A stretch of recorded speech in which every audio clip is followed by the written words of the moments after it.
Hello, welcome everybody to episode 27 of the PokeGuardian podcast. My name's Taj from PokeTaj.com, and we are here with Zakariya as usual. Hello, everybody.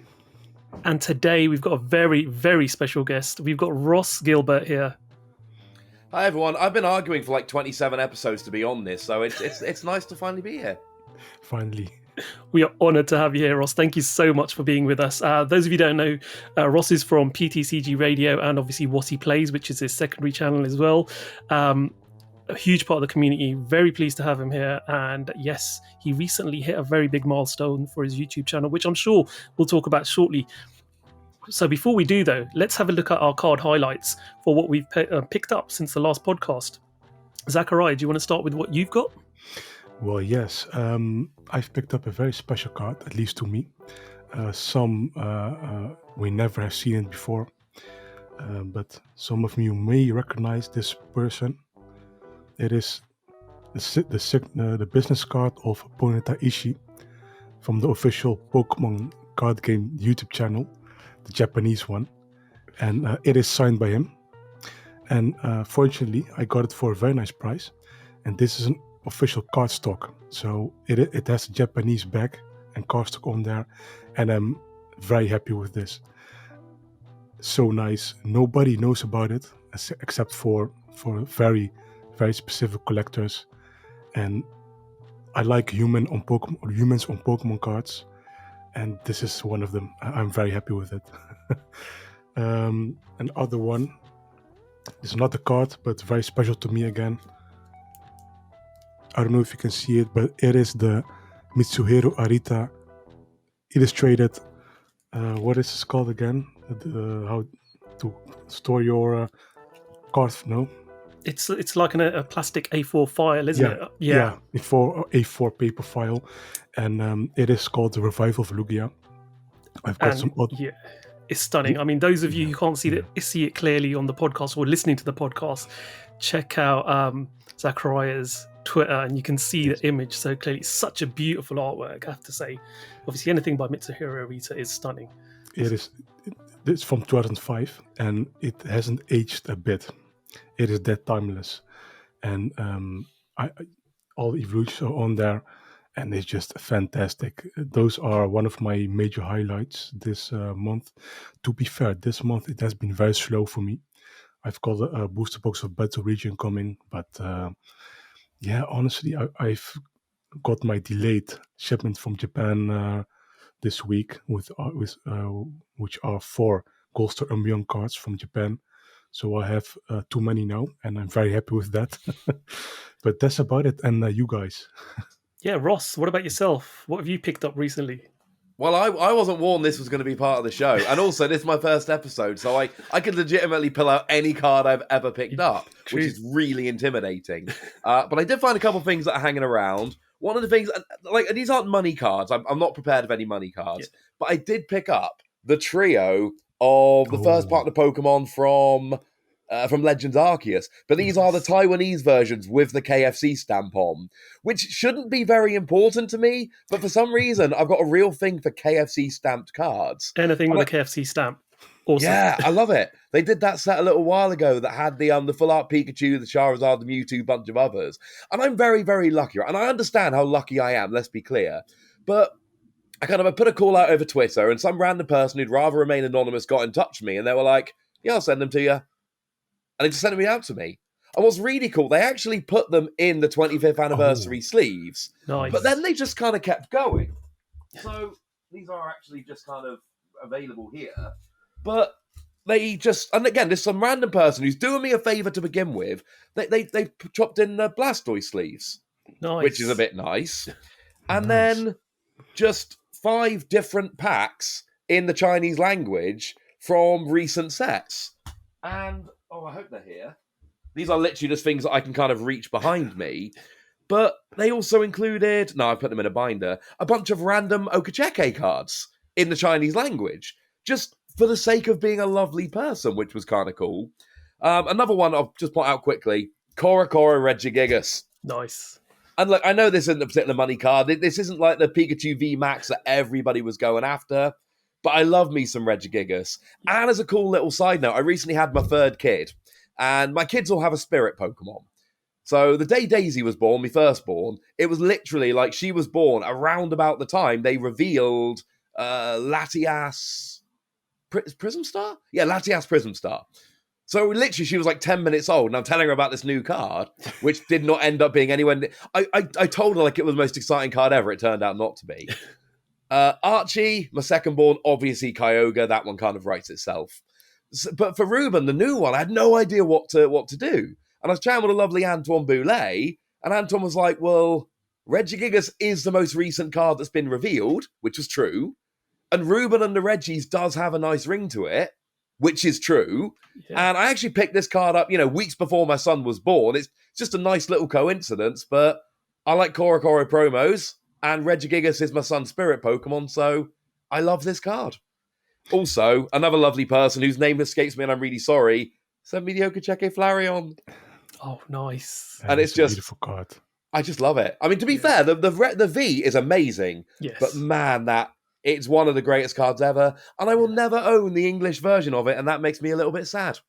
You mean the Japanese version? I mean the Japanese version.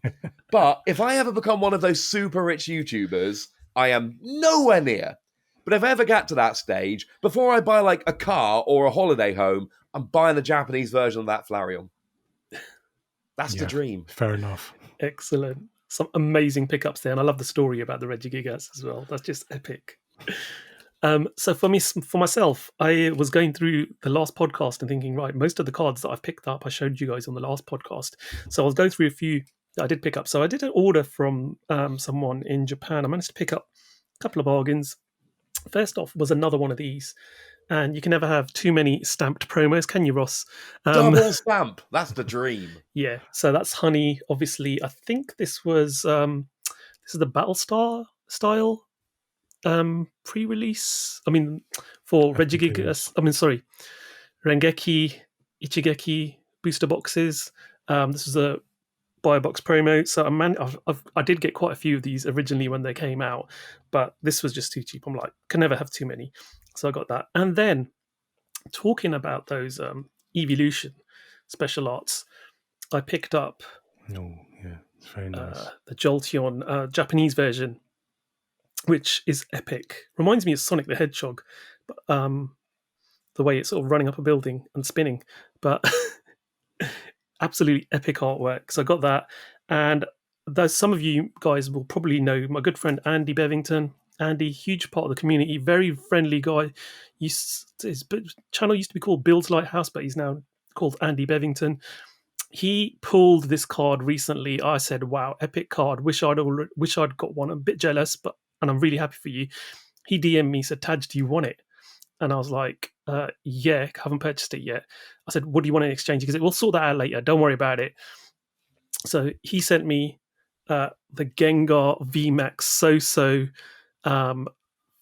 special art, which I had in Japanese. I'd purchased it immediately when it came out in Japan. Didn't want to risk buying deck boxes and not finding it. So I purchased it as a single. And yeah, he sent me this. So I've sent him a couple of half booster boxes, one of Brilliant Star and Fusion Strike as a thank you, because I thought that was a fair trade for this. This is absolutely epic. Very hard to find. Not many people are opening Fusion Strike because it's such a huge set. It's not a playable set as such. So it's not being opened as much as other sets like Evolving Skies or Brilliant Stars is. So it's one of those in-between sets that's sort of sitting in between two big sets that I think is probably undervalued a bit. Very difficult to find hits because it's such a large set. So yeah, very lucky I've got that. So that goes into my So master set to sit alongside the Japanese version. So yeah, those are my card pickups. So all of us there had some pretty impressive stuff there. So we're going to move on now. Zakariya is going to do an interview with our good friend Ross here. So I'll pass you over to Zakariya to continue with that. Welcome, Ross. Again, like Taj said, very happy to finally have you on the PokeGuardian podcast. Why not earlier? I don't know, but we are here. In our last interview on PokeGuardian.com, and 2020 already, so already almost 2 years. We did an article-based interview, and when you reached 50,000 subscribers at the time, And I promised back then, I will do another interview with you. And now we are here. 100,000 subscribers. Again, congratulations on that milestone. These are very nice milestones. And congratulations on your newborn child as well. Again, 2022 is a very nice year for you. Have you had the time off to celebrate both of these milestones? I did actually. I did about a week off, and that was one of the awkward things. And I love my job. Let's be clear. This is what I do. This is my job, and I am absolutely delighted. There's a million brilliant things, like little things. Like if parents, non-parents listening won't get this, parents will. There are times when I'm working upstairs, and the kids are just being kind of a nightmare. And like for the past 9 months, we've been a 2-year-old and a 3-year-old or thereabouts. They do age over time, and my wife's been pregnant, looking after both of them. And there are some times when they're just both kicking off and they're being kids. They're lovely kids. They're really nice kids. But we all have our moments, right? And I can just stop working for half an hour, go downstairs and be like, you know what, wife? Go and lie down. I'll have the kids for half an hour. And like, if I was still teaching and doing a regular job, I wouldn't be able to do that. And that is just, I love being able to do stuff like that. One of the downsides is time off is horrible. Like, it's good. It's hard to get time off because if I don't upload videos, I don't get money. So the only way to really get time off is to make videos in advance, but finding the time to make a bunch of videos in advance is quite difficult. And then I did a bunch in advance, had a week off when my son was born, but I didn't really do any work. But at one point there were 4 videos I had to go and make little corrections to, because in the time since I made them, I'd done a video about how nuts April is looking, which is ironic because now May is looking so much busier than April. And now I'm going to have to make a follow-up video, which make look a bit like a liar. But in that video, I was like, hey, these EV tins, they're cool, but you don't need them. They're just straight reprints. Yeah. Which, when I made the video, was completely true. Yep. And then it turned out they were alternate art promo. So, yes, I had a week off. It was a bit of a pain, but I don't mind coming back because I kind of I legitimately love what I do. And also, I can do that thing where I just work for 2 or 3 hours in a day, and I'm like, that'll do till tomorrow. And if I did it for too long, it builds up, but I'm very lucky in that way. Yeah, that's, again, if you love something like that, you just are always ready for everything. The same with, for example, my website. I'm 24/7, except for my sleep. I'm ready for news. Any time of the day. The only thing is, sometimes I'm too busy. I'm sure you are sometimes busy as well. But yeah, you are a well-known person, by the way, within the Pokemon TCG community. For the people that are not familiar with your YouTube channel, PTCG Radio, can you briefly explain who you are and what your channel is all about? Oh, well, that's a heck of a question now, isn't it? So, so basically it's gone through kind of a few iterations. So I started off just doing the YouTube because, you know what, I've got a podcast, and when you've got a podcast, you're supposed to do a YouTube channel. And I didn't really know what I was doing, and it was all kind of half-baked, and it was a bit meh. And then I started recording games at tournaments, and I would go to a tournament, I'd have a streaming table, well, it wasn't streaming, it was purely recording, record a bunch of videos, upload them with commentary, which incidentally led me on to doing the commentary I've done for the Pokemon Company, so that was definitely time well spent. And then that was never all that popular. And then I started doing card reveals. And for a while, my channel was largely card reveals. Card comes out, I have a look at it. And there were sets I did I still do every card, but almost every card had its own video. And for a while, that worked perfectly. Yeah. And then, honestly, it was kind of people like yourself and Antoine Boulet, who are amongst my favorite people, kind of ruined that for me. Because nowadays, when a card comes out, there's translations everywhere super quickly. Yeah. I was, and I'm very proud of this, Decidueye GX, the first person that ever posted about that in English, me. And bearing in mind, when I post about it, I've got to make a video, render the video, and upload the video, which takes an awful lot longer than sending out a tweet. So I still do card reveals, and card reveals are still a part of it, but I'm now far more news because I've basically spent the last, 12 years, whatever, just being obsessed with this game. So my background knowledge is maybe embarrassing, Like, I could have spent this time learning about something useful like chemistry or medicine or languages and actually helped people. Instead, I've just brought this brilliant knowledge of the Pokemon TCG. So it's large. Basically, the answer to your question you actually asked is it's a news channel. There we go. That's great. What you said about I'm a little bit ashamed, I don't think you should be ashamed at all. Why? There are, for example, I am a Pokemon professor. I'm not a stage 1 or stage 2, but I'm an organizer. I organize my league since 2017, for example. Yes. And when I literally was at in a job interview, I mentioned I'm a Pokemon professor. It might seem funny at first, but you need to know the game first. You need to organize, events. You need to facilitate a venue on your own. You need to, teach kids essentially and adults to learn to play this game, and even more stuff. And I think those are very underestimated skills you need at your work, essentially. And I'm sure the same is for you. You are a caster. So say what you want to say, but being a professional caster is no joke. My pronunciation, I'm Dutch. English is not my primary language. You can hear my accent. I can't speak as well as you. Let's be fair. I will never probably speak as well English as you may have. So when you say you are a Pokemon caster, yeah, laugh. Make fun of. I will make fun of you, or some people will. Some people that don't know Pokemon, they will make fun of you. But in the end, it's just all. It's all like you learn every day. In that sense. I will say your English is a heck of a lot better than my Dutch. That is important. I mean, I say it in jest. I mean, I did actually come from being a teacher, and it's kind of weird how well teaching prepared me for what I do now in terms of presentation, confidence.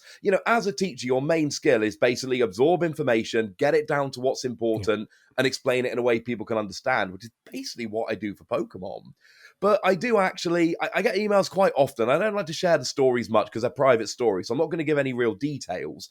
But I will sometimes, get emails from people who are going through a hard time for whatever reason. And they're like, I've just been watching your videos and actually it's been really helping. And at times I feel like, oh man, that's a bit weird. But then I realize, like, well, when I'm having a bad day, there's certain podcasts and YouTube channels that actually, that's where I go to get that little bit of comfort and to cheer me up and to kind of take me out of it for a while. And I suppose if I can be that for somebody, and I'm not going to sit here and pretend my job is super important because it's not, but I do joke. I do some good here and there. And I do hear from people saying, that actually sometimes I'm helping a little bit. And that does feel good. Yeah, that is always, like you said, I sometimes watch YouTube videos as well. I watch your channel. how weird it is, but it is, when I'm busy, for example, Taj also busy, you are busy, Ross. I put a podcast on, very casually. I do my work. That's about it. And for example, I can't do something and not try to gather information. I always want to learn more. I'm certainly you both have the same mindset as me, but that's an important life lesson. And entertainment. YouTube has been such a big thing now. But did you have any channels you looked up to or something like that before you made your own channel, or did you just hey, I have a podcast now, I need to push out videos, something like that? How did you when I started off, so Six Prizes used to be the website, and I know it's not the same as it used to be, which makes me really sad. But I wrote for Six Prizes before I started doing podcasts or any of that. There's still plenty of articles online where I think I wrote 40. I wrote a bunch for Six Prizes, and that was kind of my first foray into all of this. In terms of podcasts, there literally was none, and I'm really happy about that because I'm very much a kind of a doing person. Like you say, I mean, first for knowledge, it's what I'm always trying to tell my students. And apparently my mum says it was great. Sounds super annoying. But apparently as a kid, I was always asking questions, like constantly about everything. And I'm a dad now, and that sounds like exhausting. But apparently my mum didn't get too exhausted by it. But I discovered podcasts. We're talking, oh goodness, back in 2011, 2010, something like that. And so I started listening to all these podcasts. And then after a while, I was like, well, I got a football podcast and a movie podcast and a comedy podcast I listen to. Let's go find a Pokemon podcast. And for TCG only, there literally weren't any. Yeah. Like, they didn't exist. Six Prizes had done one, and they had 2 episodes, which I literally ripped onto CDs to listen to in my car. It was a different time back then. I would not do that nowadays. But there was no, like, regular Pokemon TCG podcast. So me being me, I was just kind of like, right, well, my housemate does training videos and such. I nicked her headset. And don't listen to the first podcast. I did when I hit 300 episodes. Oh. It's horrendous. Like, and I'm not being humble. It's terrible. But you have to do a bunch of terrible ones to get to the good ones. Absolutely. It all led me where I am. But, that for me, I'm forever grateful that no one else made a podcast. Because if someone else had done one, I probably would have just listened to it. And like I say, the podcast led on to the videos, which led on to the casting, which led on to kind of what I'm doing now. In terms of channels, it was the Top Cut. Like, nobody was doing anything until the Top Cut came along. I mean, essentially, and I don't want to misrepresent this, but I don't think we have official streams like we do without the Top Cut. Because, I mean, Worlds 2011, the Top Cut streamed that. We had a homebrew stream at the World Championships, which is a ridiculous concept. But they were just like, we know who to ask. We know we can do this. Let's go and do it. And, they had everything else. They had their Bad Deck Monday and their regional roundtables, what everybody else is still doing nowadays. But nobody was doing that. And the Top Cut came out and did it. And, you see, basically, they left when Kyle Pukasukovic got hired by TPCI. And, I mean, if you were TPCI, you'd have hired Puka as well. That was an absolute no-brainer. Literally, of every single person in the community, I don't think there was anyone else who should have been hired ahead of him. And, still working at Pokemon, still doing great things. And, yeah, that was definitely the inspiration for me, because I wanted to do that. Yeah, that's a great inspiration. Yeah, he's also, Kyle, producing very nice products now. With I think he produced the Battle League Battle decks, right? I don't know. The problem is, I don't know what I've heard officially. I can't remember what I've heard officially and what I've heard kind of on the down low. So I'm not going to comment about any of this because I can't remember what I'm allowed to say. I think I remember he greatly contributed to at least one. I think the Picorum League Battle deck, but very nice product. But sorry to go back on topic. You mentioned you've been an official caster for Pokemon event live streams. With the question is coming, with official Pokemon events happening now, and even Worlds 2022 planned in London, will you be casting in any upcoming events again? I get this question all the time. No, it's a fair question. I'm going to give you the same answer I give everyone. It's not up to me. I hope so. We all know EUIC is happening in Germany next month. We all know Worlds is happening in London in August. Obviously, I am desperately hoping to be cast in those 2 events. It's not up to me. My thing has always been be available enough and good enough to be picked. Good enough. I mean, for instance, there was when I did the last one, because here's what's super weird. I realized this the other day and it freaked me out a little bit. I started casting in 2016. I think it was Nationals 2016, the last year in Nationals. I had to miss London, or I had to miss UK for my brother's wedding, which I'm not too mad about because they're still married. But if they ever get divorced and I miss the first, I don't know if I would have been casting that one. I wasn't available, but I casted the other, so there's at least a good chance. If I miss that for a marriage that later broke up, I'm not going to be happy. But I did Germany and I did Italy, and they were crazy events. And again, there are still certain things I can't quite believe. Somehow I managed to wangle my way onto the Pokemon commentary team and the TCG commentary team at the same event. No way that would ever happen nowadays. But at German and Italian nationals, I was literally, like, I'd commentate a couple rounds of TCG, and then a note would be passed, at the end of this round, run over to Pokem. So I'd finish off the table, I'd finish off the game, run over to Pokem, finish that match, sit down to Pokem for an hour or two. I think there was one day I was literally on official streams for 10 hours in one day, which is amazing. And for me, that's like absolute heaven. And unfortunately, they've got proper Pokken casters now, and I still watch all the Pokken streams. They are really good. And I'm not as good as those dudes. And I understand I'm not as good as those dudes. I will never cast Pokken again, not in an official capacity. I mean, if they asked me to, I would in a heartbeat, let's be clear, but they've got better people who do that better than me. TCG, I think I'm good, and I think I'm doing a good job, and I think I'm making a good case. But, I started in 2016. The last one I did was January 2018 in Australia. So I did maybe about 18 months of streams. It's been 4 years since I did an official stream in person. Now, I did do some of the Players' Cups from home. They were awesome and lots of fun. But I haven't been at a real event casting for 4 years, and I miss it so much. But one of the things that came from the feedback, not always terribly politely, Ross, you need to let Puka talk more. You're talking over him. And I listen to this. I don't want to listen to this, but obviously I do. And, I had conversations with Puka at the event. And the problem is, me and Puka are very different people, as you can tell by the fact that I keep telling giant long anecdotes when a simple answer would do. I'm a bit of a talker. So, but, I was talking to Puka about that and working with him to try and make it better. In terms of availability, and I promise you this is true, and this is another thing I probably should be embarrassed about, it's not a coincidence my kid came in March. Because there were conversations with my wife that were basically, Internats is going to be in April. We cannot have a kid in April. So we were trying for a kid. And literally, we'd had conversations that if it doesn't happen soon, we're going to pause so that we don't interrupt, so that there's no chance I have to miss internationals, which is clearly ridiculous. But actually, it's happening next month. There is a stream. I am now available if they want me. Yeah. Kind of worked out. But in answer to your question, I have no idea, but I hope so. Thank you for your answer. Yes, 4 years already. That is a long time ago. Honestly, 4 years. Would you have any energy to do in-person events again? Oh, in a heartbeat.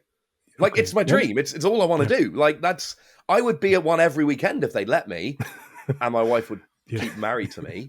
I love, like, there is nothing that beats in-person events. It's literally the most fun I have in my job, and it's ridiculous. Like, every so often, I mean, before this was my job, I'd get a lot more mocking. Nowadays, I'm like, mate, I sit at home all day talking about Pokemon cards, and I see my kids all the time. But before then, people would occasionally mock me, and I'd be like, I've been paid to go to, like, Germany, Sweden, Spain. Yeah. Not quite I've had free trips to the US, not paid trips to the US, Australia. So it's like, well, actually, and as soon as I tell people that, they're like, oh, okay, I'm jealous now.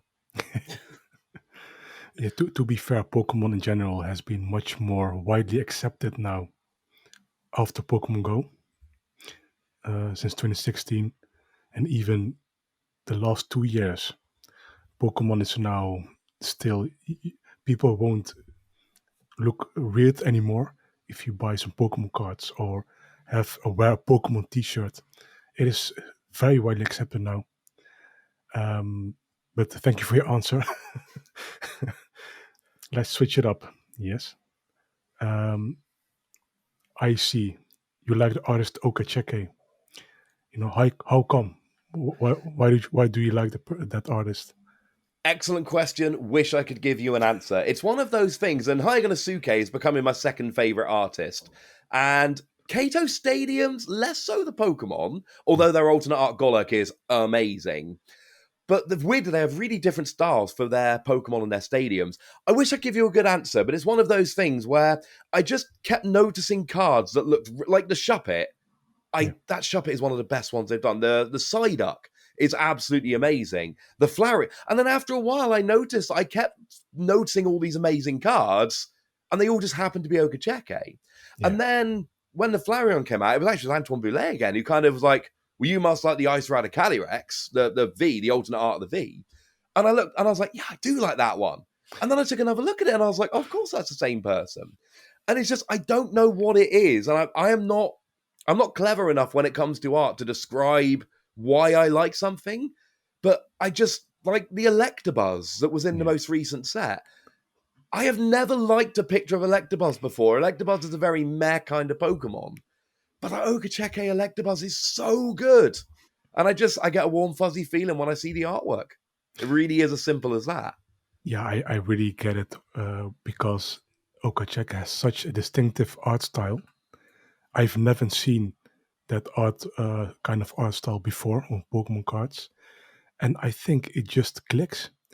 He was selected, I think, one or the other iteration of the illustration Grand Prix before, but he didn't win. But got, like many artists now, got commissioned by the Pokemon Company, by Creatures Inc. And again, it is, in my opinion, one of the top three Sword and Shield debuting artists, in my opinion. But thank you for your answer. You mentioned also K2 Stadium. Do you mean Oswaldo Cato? I do. I'm probably pronouncing it terribly. I apologize for that. Just pronounce mentioned for everyone because some people, what is Cato? But and I'm learning Japanese. I should be better than this. I'm learning Japanese as well, but what I always personally like, of cards and even artists, I try to pronounce it the correct way. It is not the definitive way, but the correct way. And from these small details, I try to learn Japanese. Again, I'm not fully committed because I have loads of stuff to do. But do you translate the card yourself now, or do you just fully rely on Antoine Boulet? I generally tend to check. So Antoine's lovely. One thing they tend to do is like if I ask them for especially a simpler translation, they'll be like, "Well, tell me what you think it is, and then I'll give you the answer." Which, admittedly, is kind of, and weirdly enough, it was the Hayaganosuke Pikachu V from Celebrations. That was the first one I actually kind of translated myself because that was the first one where Antoine was like, "No, I'm not telling you. Do it yourself." And obviously, would correct me if I was wrong. But, I mean, simpler cards I can do by myself now, yes. Because there's lots of kind of shared phrasing. You learn what discard is. You learn what hand is. One of my favorite little things about Japanese cards is that opponent, they use aite, which is partner. So on Japanese cards, they don't refer to your opponent. They refer to your partner, which I think is a much, much nicer way of actually kind of explaining it. Some cards, I am still completely lost. Anything slightly unusual, I can't do. And I still make ridiculous mistakes, like Hisuian Sneasler we saw the other day. For some reason, and it's really annoying because I looked at it and I'm like, 80 damage for each special energy attached to the defending Pokemon. But it wasn't, it was special condition. And then I learned that and I look at the card and the kanji for condition is right there. And I know that kanji and I don't know why. And so I'm still learning, but I think within probably a year, I will be confidently translating them myself, even the slightly weirder ones. That is very nice. For example, I can somewhat translate it, but when I see abilities, I'm shocked. No, I'm not touching any abilities. That is not for me. But some attacks like Peck or Gnaw, I recognize it, but it's not about my Japanese. It's just I see it so much used, Peck and Gnaw and the generic words. I just recognize it, but that is very nice. Yeah, I think our last question. Sword and Shield is coming to a close. Do you have had any cards art-wise? No Okacheke involved during the generation. You rank among your favorites. Yes, no Okachekes. No Okacheke, right? In terms of, are we talking about artwork or playability? Pure artwork. Pure artwork. I mean, the obvious answer is the Hayaganosuke Ho-Oh character rare.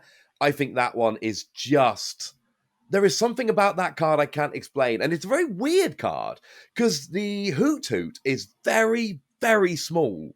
It is rare you see a Pokemon card where the Pokemon is so small in the artwork. It's kind of jarring at first, but it gives you a real sense of scale of the mountain. And it's got a generic trainer class in Sage. They didn't even give a proper named trainer on the card. And there is just something about that which is amazing. The Sylveon VMAX character super rare. I can't think of the odds off the top of my head. That is one which I am absolutely just enamored with. That is one which is an absolute favourite of mine. Also, the Phalanx character rare with B. There's just something really lovely and playful about that one, which makes me very, very happy. Sword and Shield. They're the ones that kind of... It is really the character rare and the character super rare. They are really the ones that kind of jump out to me. But off the top of my head, with no preparation, I would say, those ones are just wonderful. That is very, very nice choice. But character rares and character super rares, if I think personally, if those will not be released this generation, I'm not sure if I would be very happy. Compared to Sun and Moon, because Sun and Moon in year 1 and year 2, they also had average artwork in my opinion. Not necessarily the regular cards, but the ultra rares. And I think VMAX Climax and even Battle Region now is contributing to a very timeless era of artwork. I want the art book. I've been saying this for a while. I genuinely think we are in the best era for Pokemon TCG art that we've ever been. And we've got more artists. And it means that, sometimes, Battle Region comes around, you've got that one Quillfish or Hisuian Quillfish from Okajeke, and that's all you get. But then there's all those other new artists coming out. And the name escapes me. But the one that uses really vivid colours. So you saw the Lampent and the character rare of the... Kurimitsu. There we go. It's not my favourite art, but it's so distinctive and so different to everything else being produced. There's something for everyone, and it's amazing. Yeah, I fully agree. And a lot of those artists, they don't need Pokemon. Some of them are just professional already, and they may have 200k followers on Twitter. They are like, oh, this is a very nice artist. We'll just hire them. And and that's why I'm so disappointed. Why I am not seeing that art book. I say every time release the art book. They kind of did last year. I think in 2020 with the Illustration magazine, they showed a couple of special art cards and V or GX cards without any text on there. But that's about it. On the art stuff. I think that was our interview. Thank you very much, Ross, for the interview. We will just continue the news, what the primary audience is signed up for. I hope so. If you liked any of this content, just hit up our feedback page on the podcast site. And if you want to see more interviews like this, do you want to see Ross more on the podcast? just mention it, and hopefully we can sort some things out. Taj, the floor is all yours. Yeah, first of all, I want to say, Ross, when I first started collecting Pokemon, I started collecting it because of my son, really. 2017, early era of the Sun and Moon. I think a lot of people have got into Pokemon because of Evolutions and Pokemon Go. We got in because my son had seen my nephews had some Pokemon cards. So he's like, oh, I want some of those. And then I started researching, and it was Guardians Rising era, I think. Yeah. And I'm very much one of those people. When I start getting into something, I get into it big time. So I started looking around at YouTube and everything. And obviously you had the big people opening stuff on YouTube. You had Unlisted Leaf, Primetime Pokemon, Leonheart, and then there was you. And you were doing something totally different from everybody else. And I think you were the reason that really encouraged me and my son to actually go and play the card game. We were itching to learn how to play. We got some starter decks, and then we were going to go to Burning Shadows pre-release, but something happened and we couldn't go. And then we went to Ultra Prism. And another thing as well, and I always tell this to people are always apprehensive about going to play the card game because they're like, oh, I'm so nervous.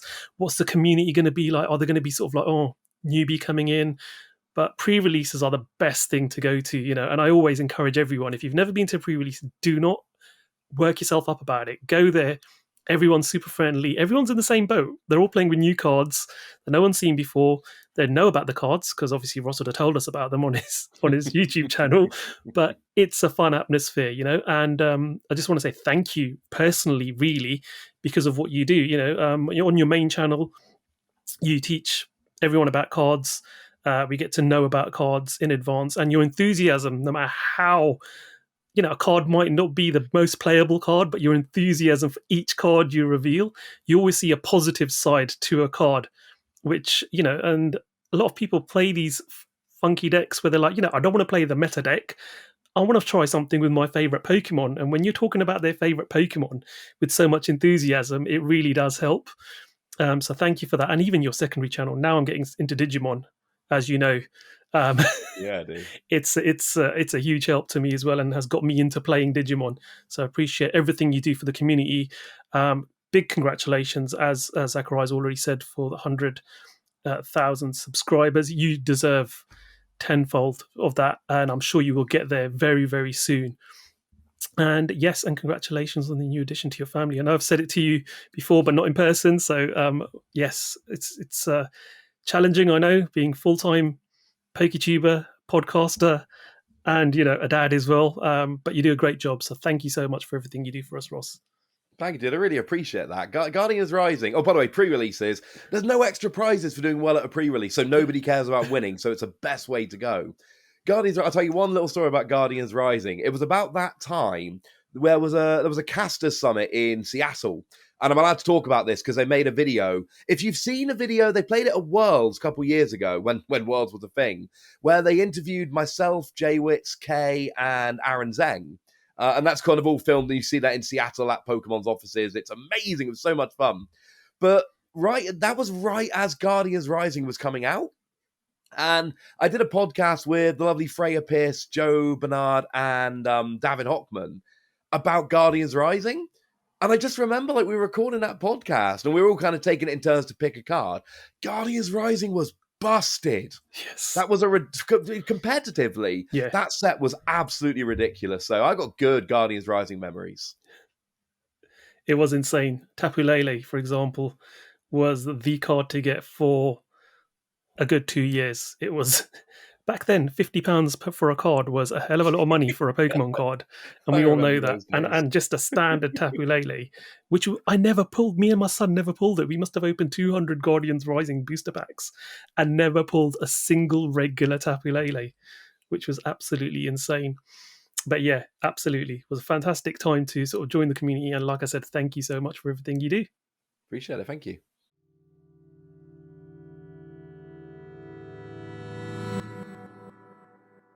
Okay, so the first article we're going to talk about is obviously about S10D, Time Gazer, S10P, Space Juggler. They're going to be released on April the 8th in Japan.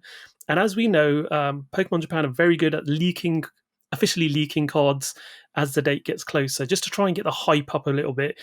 Fridays are usually an official release, official leak date on their websites, but they've been releasing some cards on their YouTube channel as well, in certain videos, and they've been giving you a sort of preview on Twitter to say, oh, expect this card to be released, news about this being released tomorrow. So we're going to go over a few of them. So Orbital Doppler Blipbug line has been released, which looks quite interesting from what we can see. We've also had Featherball was recently shown. That's search for one Pokemon that has no retreat cost, which is quite nice. Kleavor VSTAR has shown up again as well, which we've seen in English because the English product was announced, wasn't it? And we with that, but I think we finally got to see all of the text, which Antoine has translated. But the really shocking thing for me was Machamp VMAX. Yes. So I seriously, personally thought the VMAXs we were getting in starter decks and stuff, yeah, there's stuff that they haven't squeezed into year 2, so they're just trying to sort of drip feed it out now and just get it out before this year's done. And it's not really supposed to have been in year 3, but to officially put a VMAX in a main set and not a starter deck means it's intentional. Yeah. So VMAX Climax wasn't really the climax. it was. There's a it's almost like a Marvel. The movie's not over yet. There's a couple of extra trailers at the end, type thing, with VMAX, and we're getting more, which seems weird to me. I mean, I don't know how you guys feel about this. I'm Ross? annoyed about it. Yeah. I'm really annoyed about it because I made a video over on my channel, PTCG Radio, and I made a video about the fact VMAXs were gone, Yeah. and then I got a bunch of people being like, "No, it's not. There were some in Brilliant Stars." And I'm like, no. They're just cleaning up the 100 start decks and VMAX Climax. They don't count. Yeah. So I made a second video saying, no, really, they're gone. And then we had the Koro Pikachu VMAX, but I'm like, random one-off magazine promo doesn't count. It is really hard to make that argument when they're putting them into sets. Yeah. I don't know whether they were designed. Maybe the card designers made more and they meant to put them in earlier sets, but they had to cut them and they really want to release them. But yeah, they don't make sense in year 3 of Sword and Shield. They just don't. Yeah, totally agree. Do you know what? I got a sneaky suspicion because of the pandemic. I reckon they probably had to cut a set somewhere, and maybe they're squeezing the stuff out now. I don't know, but again, we really won't know until there's an official statement, and I never think we're going to get an official statement. So it's one of those things that, you know what, we don't get it, and I don't understand it. But it's quite interesting, that one. Bishop, I think Bishop is meant to be fairly nice card from a playability point of view. Yeah, it's going to be nice for people who don't like playing the big, massive Pokemon cards. It's a nice little deck, which I think everyone is going to get behind. We've got a lovely new stadium, Gatejaw Bog, which if you've played the video game, you will know about, Legends Arceus. And the funny one was Energy Lotto. So everyone was getting hyped about this one. And I did a little tweet with that guy with a weird. Do you know there's that video, the meme video, where everyone sort of dubs over it with the subtitles? I think this is like in Italian or Eastern European. There's a guy and he's being interviewed and he's got like really crooked teeth. And he just suddenly starts talking about stuff and he bursts into hysterical laughter. And I use that GIF with that to say, everyone was getting super excited because Pokemon Japan said they're going to announce a reprint of an item card. And then Energy Lotto came out. But to be fair, Energy Lotto is going to be a lot more playable this time around than it was probably last time. But I don't think it's a super, super amazing card. I think I got a bit hyped because I'd seen Ross's video on cards they're never going to reprint. And just a couple of days earlier, and I said, Floatstone. I wonder if Floatstone's coming back. Yeah, people kept telling me that. They were like, Floatstone's coming back. And I was like, mate, watch my video. Floatstone's not coming back. It's not coming back. Yeah, exactly. And I will be wrong eventually, but it's not... Like, most of my predictions are pretty obvious. They released Floatstone, free retreat to anything, and then at the beginning of Sword and Shield, they made a conscious decision to release a significantly worse version of that in Air Balloon that reduces retreat cost by 2. Yeah. And the only reason to do that, they've got Floatstone. So either you release Floatstone, or you release a nerfed version, which is a designer's way of saying, yeah, Floatstone's too good. They are telegraphing it, and that was 2 years ago they released Air Balloon. We're not getting Floatstone back right now. Yeah, exactly. And then we had Hisuian Sneasler V, which Ross does not like at all, but it's a nice card. So that is a fantastic card that is playable. And then we've got some fantastic artwork with the Rapidash, Ponyta, beautiful artwork on that Ponyta. And a few other cards, Hisuian versions of Electrode and Voltorb have been announced as well. And obviously the one that I'm super hyped about that I think we talked about before is So Eevee. Yeah. That'll be coming in this set as well. So lots of things to look forward to. The Reggie lines obviously in this set, these sets as well. So yeah, looking positive. Like I said, keep an eye on PokeGuardian every Friday because very, very early in the morning we do get some updates from Japan. So yeah, we'll get hopefully some updates next week as we get that week closer. The full set should be released Next Friday. Next Friday, yeah. So on the official PokemonCard.com website in Japan, they'll drop the full set minus the SRs and higher onto the site, and then we'll be able to see everything there. Okay, I need to jump in for a minute. You forgot Beedrill V. Oh yes, Beedrill as well. V is Yes, well good. Yes. I am genuine, and I could be wrong about this. I think Arceus V-Star, because Arceus V-Star with anything is good. Yeah. Arceus V-Star, Beedrill V, I'm saying it now, I think that's going to be legit. Yeah, absolutely. Super playable. That is going to be pretty sick combo with those two. So you heard it here first. Ross has said it. Super playable card. That's going to be awesome deck to watch out for. Also, Gapejaw Bog. People are sleeping on that card. That is huge. Jolteon, Hisuian Samurott, obviously Bishop. They keep printing Pokemon that do extra damage. If any of... I mean, literally, what's one we saw this morning? I'm drawing a blank. Extra damage if any of your bench... Machamp VMAX. That's right, yeah. All of these Pokemon are going to want to play this stadium. It's genuinely big. People are not talking about how great Gapejaw Bog is going to be. It's going to be everywhere. Yeah, exactly. It's like any of those Pokemon that sort of do revenge attacks. If any of your Pokemon have got damage on them, yeah, this is going to be absolutely awesome. And we've seen some in the past like that as well, some cards. So absolutely, yeah, a great stadium to have. Okay, should we have a quick look? Spring 22 product release guide. I'm just going to say this is on the website, on PokeGuardian. We're not going to talk much about this because there's a lot on here. We've talked about most of this in previous podcasts, but just have a look on there. Some dates have changed. Most of them are where they are. Obviously, we've got the great stuff like the Professor Juniper Premium Tournament Collection coming out. Today, we had the new Battle Academy launch. The Collector's Bundle that I thought was replacing the tins is out as well, officially out today. But we have got the tin coming out as well, the Collector's Chest coming out later on in May. So May's looking really, really busy. April's got some stuff coming out. But yeah, a couple of items out today, including the Pikachu V box as well, which I think some people are excited about. Everyone's always excited about a Pikachu V promo. So we've got another one in that sense as well. Anything you guys want to add on that product release guide? The Pikachu V, instant hit on shelves. Yeah. I think a lot of these collection boxes, as most of us would know, you're not going to go out for the playability side of it. It's going to be like, a mum's out in the supermarket. There's a £20 Pikachu box on the shelf. Ooh, I recognise Pikachu. That's from Pokemon. I'll buy that for little Jimmy, whose birthday's coming up. It's pretty much that kind of thing. Is the products that we tend to see of, obviously, Pikachu promos are predominant, Charizard promos are predominant. The starters, always the popular ones, because it's usually people buying presents for others. We are seeing more player-focused products being released over the last few years, but a lot of them are usually the sort of try and encourage people to buy stuff off the shelf as a sealed collection box. Yeah. For me, it's April the 8th.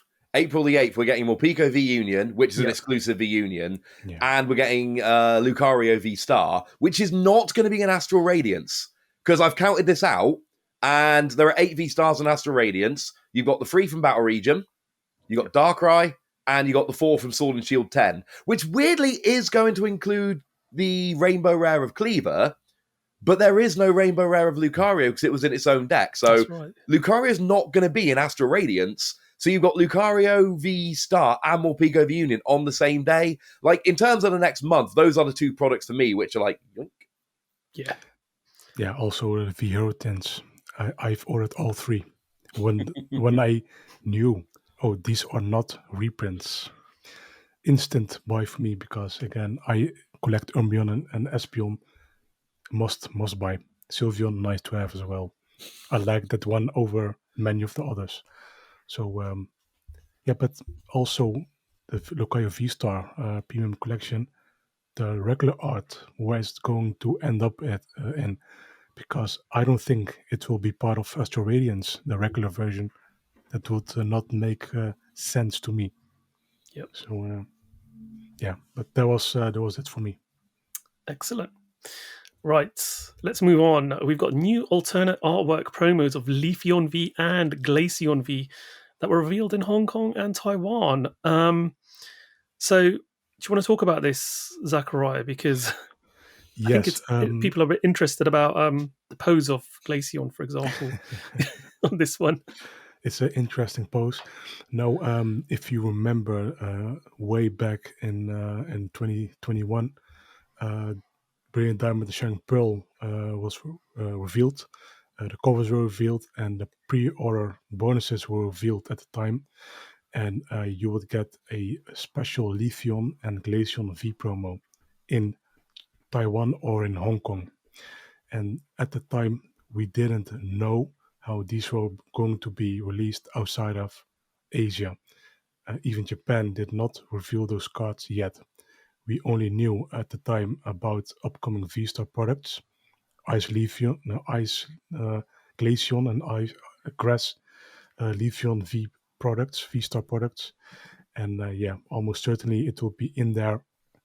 Fast forward to begin 2022. It is now out, and indeed we got it as well in English in I think the Leafeon and Glaceon V-Star Premium Collection. Now the issue was with Hong Kong and Taiwan.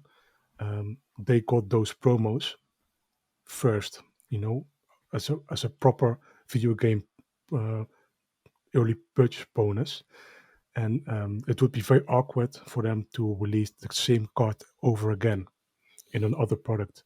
And what they now essentially did is they have made alternate artwork of those promos exclusively for the Chinese version of the Ice Glaceon and Grass Leafeon V-Star boxes. And that is essentially it. Yeah, and thing is, will we ever see these in English or Japanese? Potentially, I think maybe some tins usually is the case. Yeah. A feature line of Evolution tins. You might get this as a tin promo. Japan, though, will be slightly different. So, other than championship promo, Yeah. I don't know how they would release this in Japan, because we have had it in the past, haven't we? We had which Evolution was it? Was a championship promo. We forgot. I think all GX promos were Champions League, except for the first generation Evolutions. All of them got a Champions League promo with a stamp on there. I think these might end up as Champions League, as well as the V-Hero Tins promos. Yeah. But also these could be very well be gym promos in Japan, for that matter. Who knows? It is not a staple card, and it would make a lot of people engaging to join those gym events. But I don't see anything apart from those two scenarios being released in Japan. Yep. I think we'll get them in English. I do think we'll get them in English. I mean, again, I don't have any insider information here, but if you look at what the Pokemon Company International have done over the past couple of years, they seem to, I mean, we all know GX Ultra Shiny, we're missing like half the secret rares in that set. Yeah. Since Sword and Shield, the Trainer Gallery subset, and again, I'm just spitballing here, that seems to be the Pokemon Company International's way of saying, there are too many of these cards, how do we get them out to people? 30 card Trainer Gallery subset, every set in year 3 of the TCG, Sword and Shield, jobs are good. And one thing I noticed recently, every time Japan does their gym promos, there's always a Pokemon V in there. Used to be a GX, now there's a V. Yep. And they used to be collection boxes. Look at Beware, Porygon Z, things of that nature.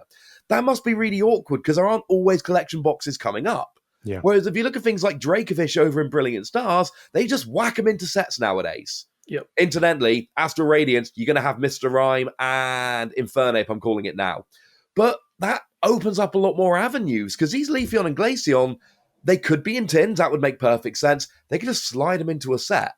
And we're seeing that more and more in the past year or two. TPCI are getting much more confident with just going, pop them in a set, why not? Yeah. Yep. Things like the Korokoro promos tend to be blister pack promos. Look at the Korokoro Oricorio, which I never get tired of saying, which is going to be a 1-pack in Astral Radiance.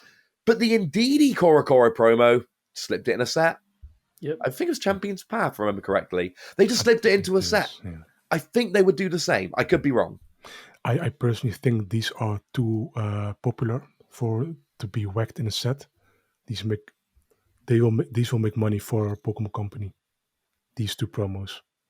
Oh, yeah, I'm things certain make of more it. sense. But I do think we're getting them, is what I'm saying. Yeah, I agree. Definitely. Cool. Let's move on to the next one. Kleavor VSTAR Premium Collection is coming. Yes, it's listed with distributors. It'll be released on May the 27th this year. Very interesting. We saw this before we saw it in Japanese. So we also saw the English version, which it doesn't often happen. Happens Not once in a much. while. But it's quite interesting to see. What do you guys think about this? So obviously the full art's there, and we've got the V-Star. We're going to have a oversized version of the V-Star as well. Ross, I mean, what are your thoughts on this particular product? I have exactly 2 thoughts on this product. Yep. Other than the fact that I'm definitely going to buy it day one. It's awkward, but it should mean that the regular art of Kleavor V and the rainbow rare of the V-Star and alternate art, if there is one, of the V, they should be slipped into Astral Radiance. That should be a given. Look at the Pikachu bot's coming out today. That is the Pikachu V from Brilliant Stars. They take the regular version out, but they leave the full art in Brilliant Stars. Pokemon have done that a lot lately. Yes. My second thought is the V-Star power, 30 damage for 1 energy for every Pokemon in your discard pile. That's going to be great in Wormadam decks. I'm definitely testing this in Wormadam decks. Although, honestly, any deck playing a Fighting Energy or something like an Aurora Energy, which could count as it, why not? If you can fit a 1-1 line in your deck, this seems like a really good tech V-Star power. Yeah. I don't like the regular attack, but the V-Star power I really like. Yeah, absolutely. I think it will be definitely a popular premium collection box for sure. Because I think Kleavor is just one of the popular new Pokemon from Legends Arceus as well. A lot of people seem to really engage with this particular one. So yeah, it'd be interesting. What are your thoughts, Zakariya? I think it's, again, product-wise, fantastic product. But what is kind of interesting to me, because the Lucario V-Star Premium Collection had the full art revealed, which is not present in the V-Star decks in Japan. Yep. And now they see Kleavor V, which is, again, first reveal in English. What are they thinking, these Japanese fans? What are these outsiders having what we don't have revealed first? But yeah, a solid product. I'm not a huge fan of Kleavor myself, but again, I'm all over the Hisuian content first. Definitely a nice product. Again, $39.99 USD MSRP. You can't go wrong. A full art confirmed and a V-Star. Yeah, exactly. From a product point of view, you're getting 6 booster packs in there as well. So, from a value point of view, it's pretty decent. I think product. It's 5 for European, but I've not seen those listed yet. But and we probably won't get the pin badge, or we'll have Coin, something removed from We'll get the pin, not the coin. Yeah, absolutely. Cool. Okay, so that's the Kleavor V-Star. Now we're going to look at some Ultra Pro products. The Astral Radiance card binder was revealed. This is a really, really weird one for me. I mean, I thought this might have been a placeholder artwork, because there might have been, at the time, I thought, are they putting a placeholder similar to what they did with Battle Region, because they didn't want to reveal too early particular Pokemon that are in the game as a spoiler.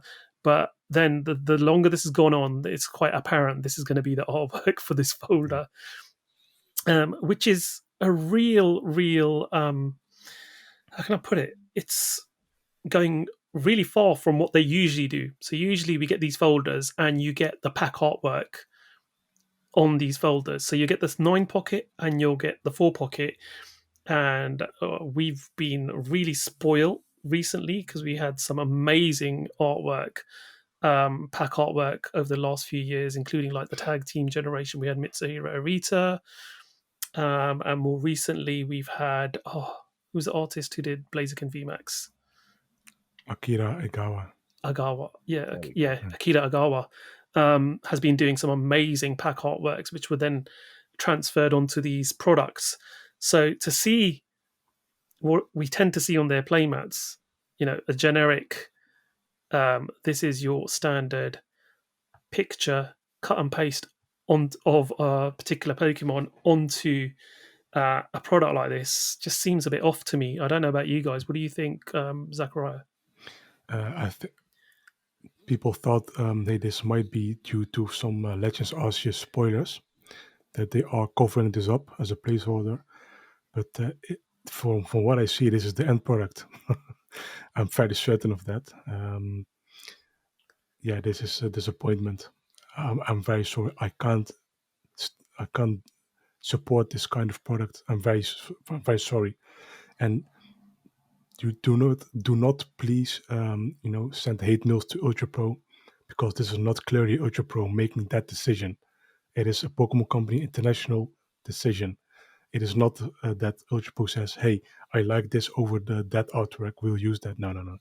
I'm very certain they are, licensed and contracted. Hey, this is what you want, produce it. So, but again, the only thing that mattered to me for those kind of products was the artwork. And if you now remove the artwork and put some generic, Pokédex art on that is disappointment. I'm very sorry. But still, for that price, for beginners, a nice product. But now you will have a gap in your binder collection of sets. Oh, there's this fantastic Anasaki Dynamic booster pack artwork, omitted. And now there's the Hisuian starters on there. I'm not sure what is going on, but this is terrible. Sorry. Yeah, Ross, your thoughts on this? I mean, when I talk about this on my channel, I'm pretty clear about my thoughts on it. It's not for me. All I can tell you is, right, I used to teach business for many, many years. I'm quite good at the whole business thing. And one of two things is going to happen with these products. Either they're going to sell better than we think they should, not liking them personally. And if they do, then that means people like them. And if people other than us like them, then actually, as much as I'm a grumpy old Cornishman sitting here saying I don't like them, if there are kids out there that are going, hey, it's the ones from that game I play, I love that, then that's actually, maybe it's just not product for us. Yeah. The other possibility is they sell a lot less because the artwork's not as good. And at the end of the day, Pokemon Company International, Ultra Pro, pretty much like the vast majority of companies, their main objective is profit. They are profit-making businesses. So if they don't sell enough to make profit, they will change the way they do things. So one of those two things has to be true. For me personally, I mean, the merch drops go on the Japanese Pokemon Center at 1 a.m. UK time. And recently, I think 3 times I've done it, and there is the Kanahei playmat. Yeah. The dude who does Pokemon Smile artwork. That is going up on April the 8th. I'm going to be there. I'm going to be up till 2 a.m. ordering that. I'm not even going to walk down the road to buy this Ultra Pro stuff. Yeah, no. Totally agree. And you know what?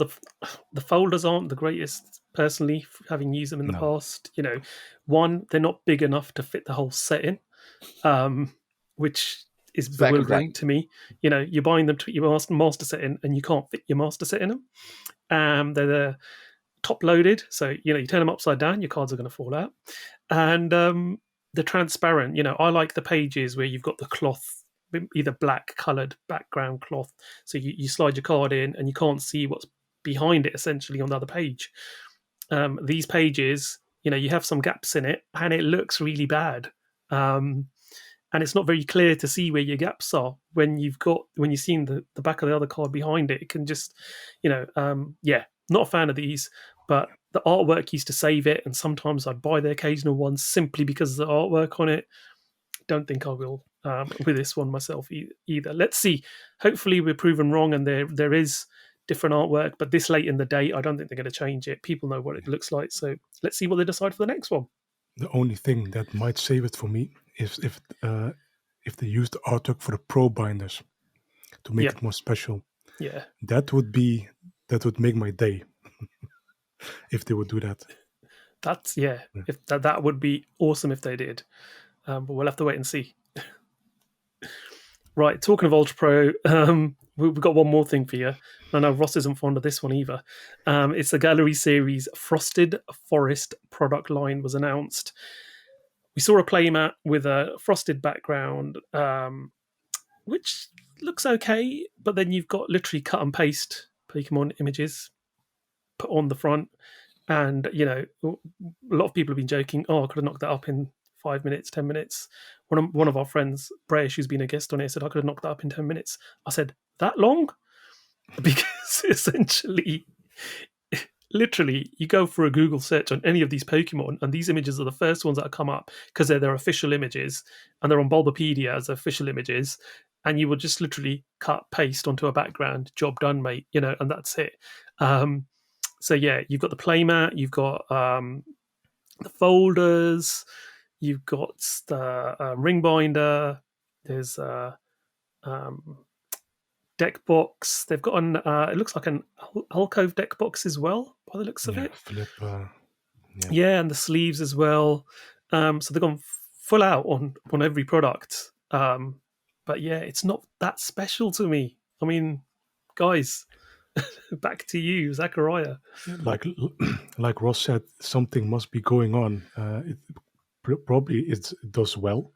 Otherwise, they won't continue this. But this is the fourth Pro line now with this kind of style. I don't know what's happening. I don't know who approved it. Apparently, people get paid to do this. Again, I'm not saying this is, the person that is doing this is doing a bad job. But I'm not sure what is going on. Is it, like I said in the last article, is it licensing? Who decides these kind of products? Because how can Pokemon Company International be proud of this? Well, like Ross said, when you see all the Japanese stuff going on, yeah, I'm sorry. Is this about, I go to the Pokemon Center UK and US and Canada to buy some proper stuff? And even those, how real it is, are not on the same level as the Japan stuff. And it works. There's some proper stuff in there. Pro binders, deck boxes. It works. They are affordable, and that's about it. But I won't get this product for the design. Only if there's Lugia on there, but that's I'm sorry, that's something else. But sorry that this is not something I can advise to collectors. Ross. I mean, they did a nice one and didn't put Mamoswine on it.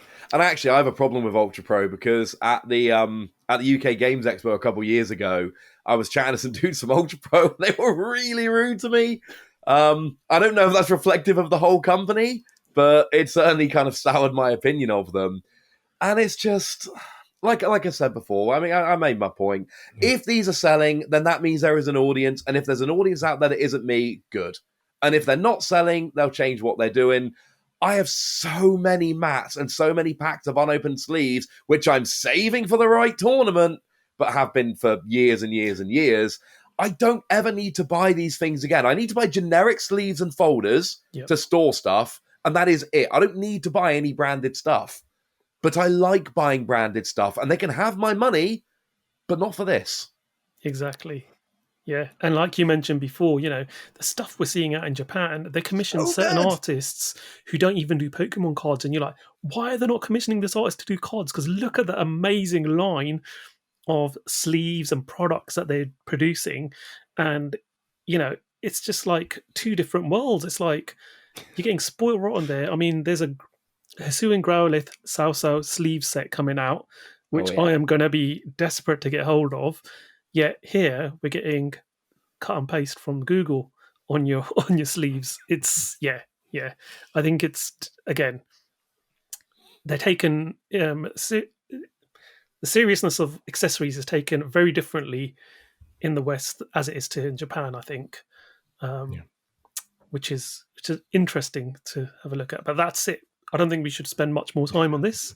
It's not really worth our effort. Let's move on to something that's going to be huge for a lot of people, because I know people build decks around these cards, and I know someone who bought a play set and then was like, I've got caught out again. Happened with Urshifu, now it's happened with this. The Calyrex VMAX League Battle decks are coming, and these are pretty good. And I think this is one thing that Pokemon are doing amazingly. They're getting really playable decks let's be honest. You can, to a certain extent, you can buy these decks, go to a Pokemon League after you've sort of practiced quite a bit, use these out the box without really tweaking them too much, and have a pretty good time and a competitive night at a Pokemon League. And you're going to get loads of staples out of this, really playable cards.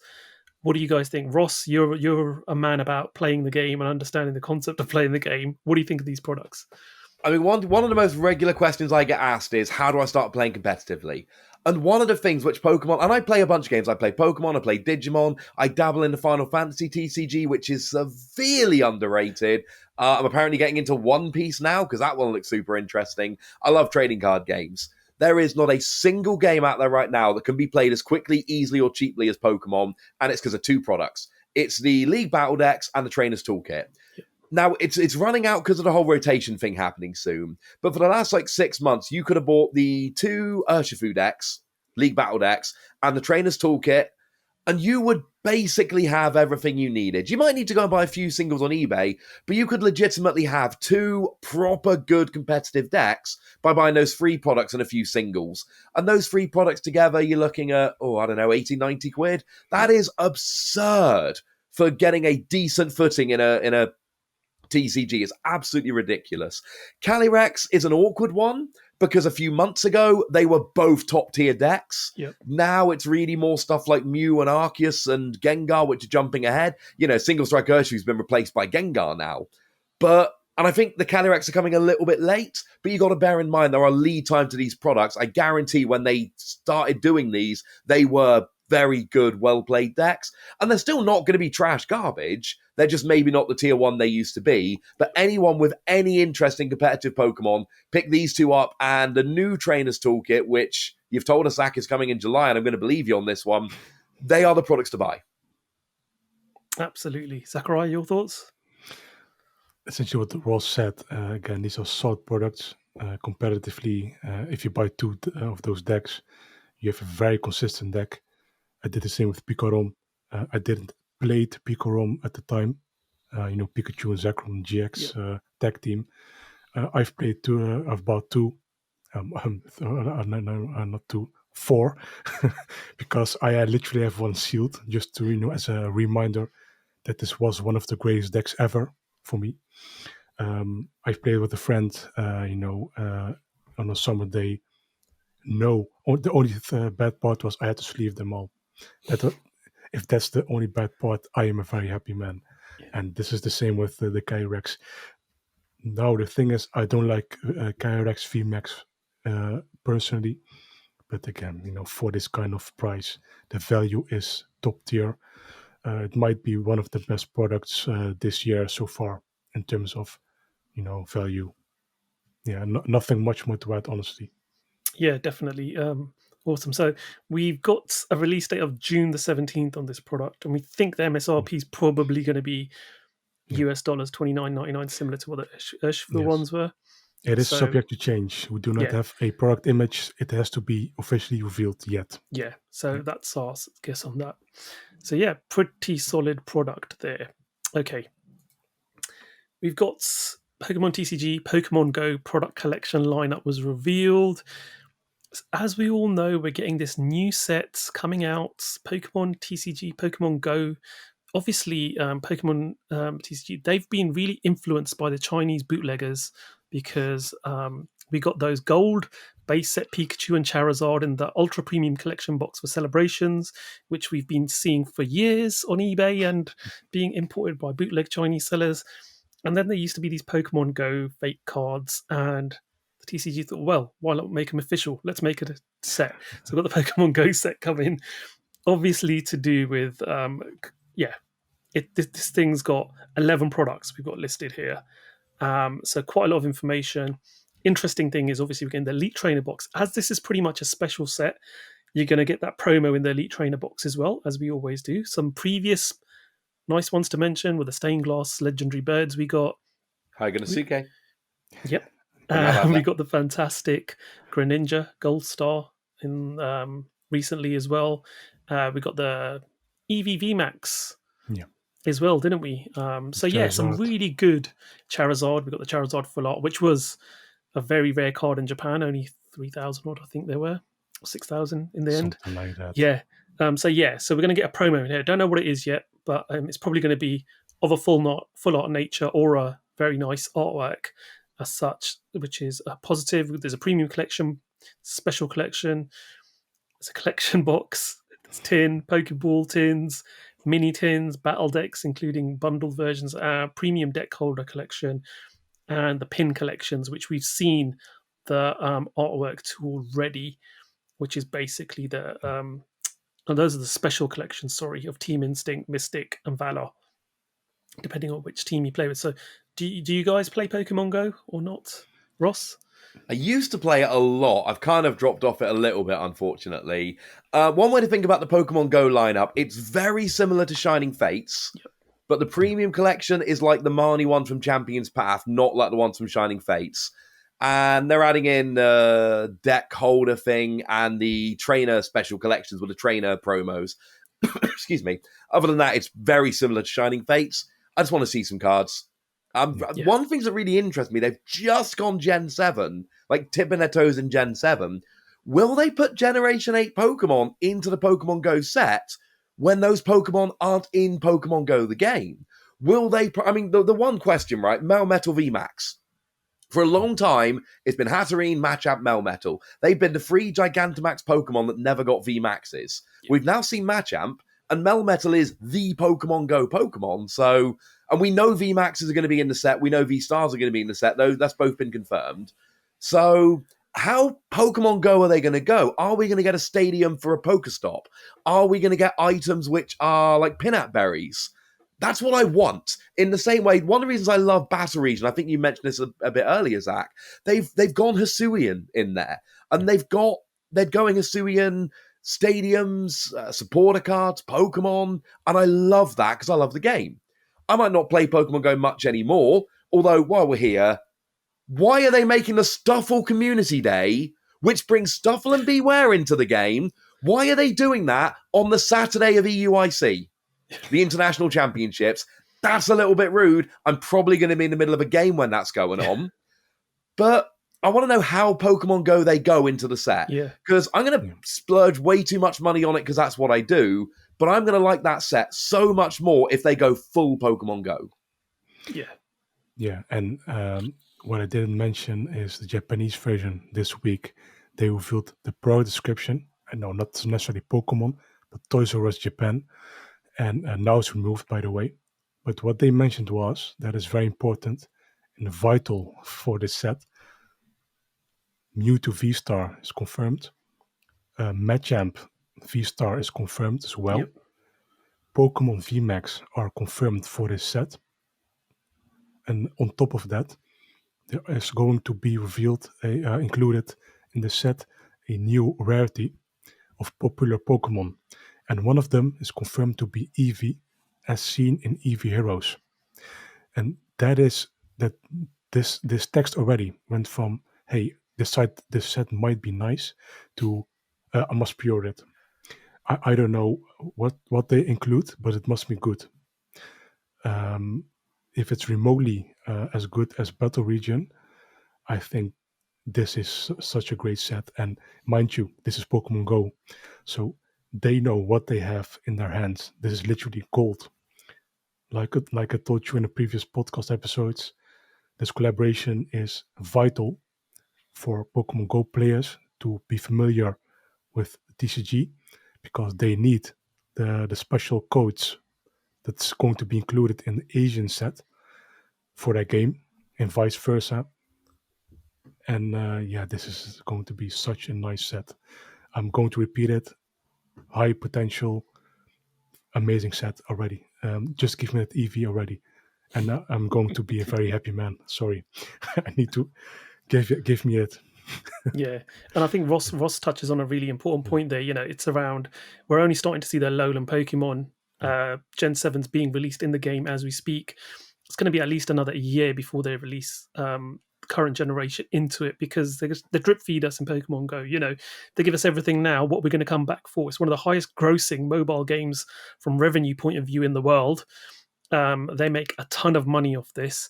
It brought a lot of people back to the TCG when Pokemon Go first originally came out back in 2016. So, they know that it's going to drive people into the card game, collecting the cards as well. And as you say, I think we will see some of the major players from the Pokemon Go in here. And as you say, we've had some announcements around Mewtwo, VSTAR, and Machamp. So yeah, Eevee, that new rarity, I think that's going to get everyone intrigued, and that's where it's going to start generating the pre-orders now. As you said, people are going to be like, "Oh, new rarity, what does that mean?" We've seen the K cards recently, the shining cards, which absolutely looks. I was skeptical about them when I got in. When I pulled the Greninja in hand, I was like, "This thing looks amazing." We've had amazing rares in the past. Shining Legends, we've had Shining cards. What are we going to get new rarity in here? I think that's a bit more of excitement, and that gives us something to look forward to. So yeah, positive looking set. Hopefully we get some more news, and I think obviously we'll start getting leaks in a little while. I'll give it another month or so, and we'll start seeing some cards being leaked, and we'll get the buzz going for this set. But I think a lot of people thought, it looks a bit vanilla. It's probably going to be very 5-band graphics cards, V's and V-Star, but it could be. But I think there is an option here for it to be something quite special as a special set. I hope so. Sorry. Yeah, they can absolutely kill this set. Yes, just by making the loading screens as special arts, 1-to-1. Oh yeah, just that little thing. If they do that, like I said before, just a few minutes ago, this set has so much potential. I'm probably overhyping it, which we shouldn't do. But how can you not? I'm sorry. Yeah. That's all I do is overhype stuff. It's like, what's with me? I mean, one thing I've pointed out to people, and people don't like it when I point this out, Pokemon Go is not for TCG players. The Pokemon Go TCG set is not for TCG players. They are going to sell us Astral Radiance. They're going to sell us whatever Sword and Shield 11 is. They're going to sell us every other set. This set is for Pokemon Go players to go, oh, TCG. And then they go and buy more TCG stuff. Yep. Plus, they know that people like us, it doesn't matter what the set looks like, we are going to spend money on it. Pokemon Go TCG, the only reason to make this set, and again, if you look at everything TPCI have done the last few years, they are getting really good at this business stuff. They're making a huge amount of money. They're making a lot of good decisions. This is a set which is designed to go, hang on a second, there are many, many, many, many millions of people playing Pokemon Go who don't buy Pokemon cards. We'd make a lot of money if these people bought Pokemon cards. Let's make Pokemon cards just for them. It's not for people like us. And if we end up buying it as well, which, let's face it, we're all going to, handy bonus. The one thing is, and I don't think there's a good way around this, I think this set works way better in Japan because we don't sell individual boosters. Yeah. Special sets, for various reasons, the way the Pokemon is set up over here, we have booster boxes of our main sets in February, May, August, and November, and we have special sets sold in their own products. That's the way we do it. But what you really want, and I stand by this, what you want with Pokemon Go is you go into a supermarket, and right there on the till where all the chocolate and stuff is, you got a half booster box just opened, £4 a pack. And they're going to have that in Japan where they have booster boxes. And I think impulse purchase, couple quid a pack, and we all know in Japan it's really cheap to buy individual packs. Yep. That's how you really make your money with Pokemon Go. I do think that's a downside of the way we do stuff over here. But the only way they could change that is completely redoing how they do special sets. And I'll be honest with you, I probably wouldn't change that either. I think the positive side on this set is this set might be identical to the Asian version, just like Shining Legends was. And I'm very happy to see that, because when I saw Hidden Fates, Shining Fates, I saw all those extra cards in there. So no, just give me what Japan has, not all the starter deck stuff in there, the generic stuff. I don't need that. The downside of Hidden Fates, you had all these, terrible cards in there, which, artwork wise, amazing, but the bulk of Hidden Fates is terrible. Nobody wants it. It was that bloated. Yeah. And this is similar to Shining Legends, I'm fairly certain of. Nearly identical. It would surprise me if there's any other random stuff thrown in there. I would highly doubt that, because there's an actual theme going on. So like Detective Pikachu. And what I do want to see is some regional exclusives. We've touched on that, but also just give us some nice stuff. Again, I mentioned the one times now, highly potential for the set. Yeah, absolutely. And to think, we had an unofficial sort of like Dream League Cosmic Eclipse was unofficially, like, with the character rares, was a crossover with Pokemon Masters. Yeah. And it was fairly evident because it came out sort of the anniversary of Pokemon Masters, I think. So again, they've tried things in the past where they've cross collaborated with their different games with the card game. So potential, if this is successful, we could have potential future crossovers with other Pokemon games as well. Well, the main video game lines are very interconnected with the TCG as it is, as we all know. But it'd be nice to see the spin-off games as well being more integrated like this. I think Detective Pikachu might have been a result of this set, because before that we did not had seen something like Detective Pikachu TCG before. I might be wrong, but Detective Pikachu was the kind of special set. Clearly something totally different, and this again is the result of that. I'm very certain of that. Yeah. Let's not forget, it wasn't exactly the same. Japan did have that Yes. Detective Yoshida full art, which for some reason why did we not get that card? That makes no sense to me. Japan exclusive, not Korea, China, or Japan exclusive. Why? I don't know. It is Ken Watanabe, right? That huge actor. It might be because of that. From there's Ken Watanabe, but I love Ken Watanabe. I'm jealous. And you know what? As you guys know, I collect full art supporters. That is the only real life full art supporter in my whole collection, as in a photograph of an individual, because the rest of them are all obviously artwork. Yeah. So that's an interesting fact as well. It's the first and only time they've put literally a photograph as a full art supporter. Yeah, that is true. Yeah. Bad times. Cool. I think we've covered everything for this podcast. It's been extremely enjoyable. Ross, thank you so much for joining us. Do you want to tell those of people out there who, there can't be very many, to be fair, listening to this, who don't know what your YouTube channels are, do you want to sort of give a bit of information as to what they are, how they can view your content? Nice and quickly, just youtube.com/PTCGRadio. People are always like, what? I'm like, Pokemon, trading, card, game, radio. It's really straightforward. I almost called it On the Bubble, and then I'm glad I didn't, because Kenny Wisdom did like a YouTube channel a couple months later, called it On the Bubble, and I was like, oh, that would have been awkward. And I like Kenny. I don't want to have to fight Kenny. He's a lovely, lovely man.